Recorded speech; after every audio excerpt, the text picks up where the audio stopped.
নমস্কার। আজকে চন্দ্রদেবের একটা রেমেডি নিয়ে আমরা আপনাদের সামনে চলে এসেছি। এই রেমেডিটা আপনারা প্রত্যেক পূর্ণিমাতেই করতে পারেন। আগামীকাল রাখি পূর্ণিমা, তো কালকে আপনারা এই রেমেডিটা করতে পারেন।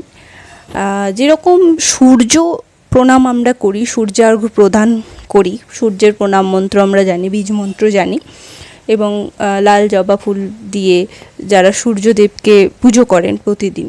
তো সূর্য যেমন আমাদের পিতৃকারক গ্রহ, আমাদের বাবার সাথে কীরকম সম্পর্ক থাকবে এবং পিতৃকুলের সাথে কীরকম সম্পর্ক থাকবে, তাদের থেকে আমরা কীভাবে কতটা কী ধন সম্পত্তি পাবো এবং তাদের থেকে কী উপকার পাবো, তাদের সাপোর্ট কতটা পাবো, সমস্ত কিছু কিন্তু আমাদের রবির ওপর নির্ভর করে।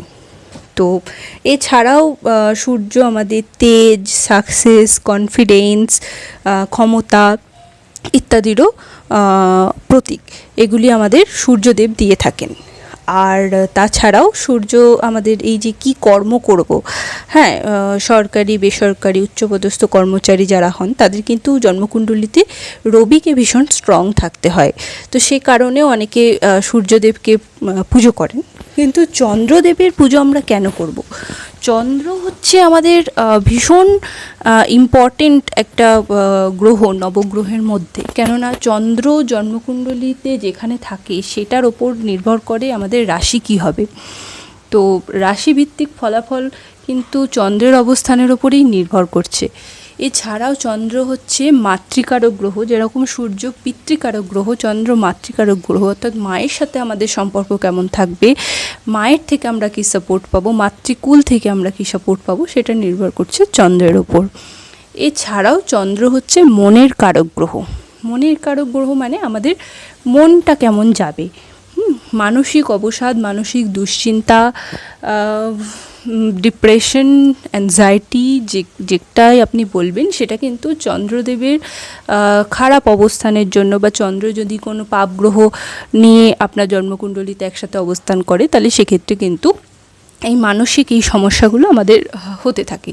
তো মানসিক অশান্তি মানেই বুঝতে পারছেন সব থেকেও না থাকা। তো চন্দ্রদেবের খুব হিউজ একটা অবদান আমাদের জীবনে আছে। তো এই চন্দ্রের রেমেডিটা আমরা শেয়ার করব।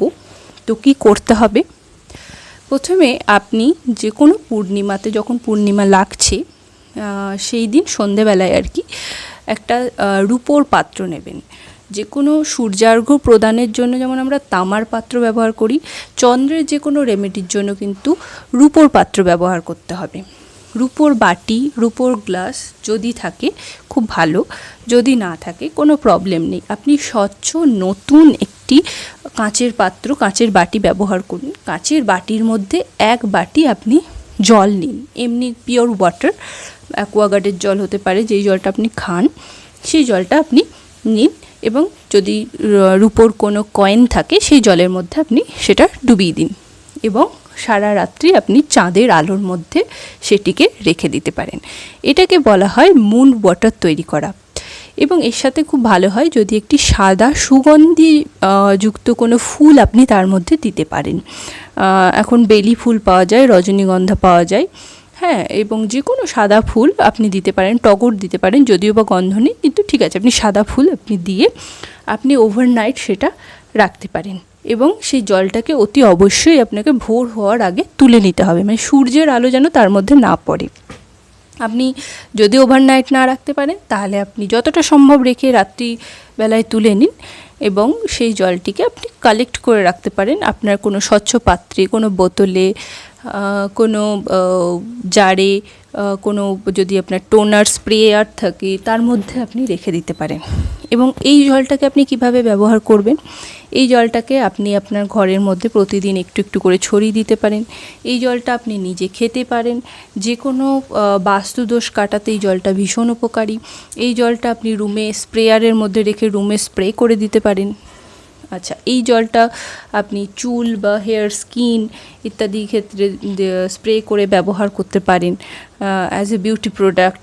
কারণ চন্দ্রদেব আমাদের রূপ, সৌন্দর্য, মনের সৌন্দর্য কি রূপের সৌন্দর্য, বাহ্যিক সৌন্দর্যটাও কিন্তু চন্দ্রদেব প্রদান করে থাকে।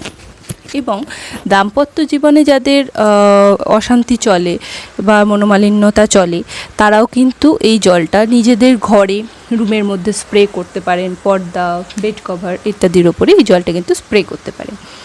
এটা ভীষণ ভালো উপকার দেয় এবং এই ওয়াটারটাকে বলা হয় মুন ওয়াটার।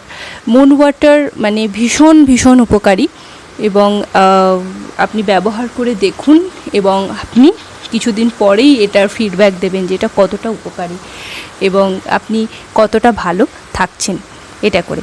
ভিডিওটি ভালো লাগলে অবশ্যই লাইক করবেন, কমেন্ট করবেন, চ্যানেলে নতুন হলে চ্যানেলটিকে সাবস্ক্রাইব করে দেবেন। ধন্যবাদ।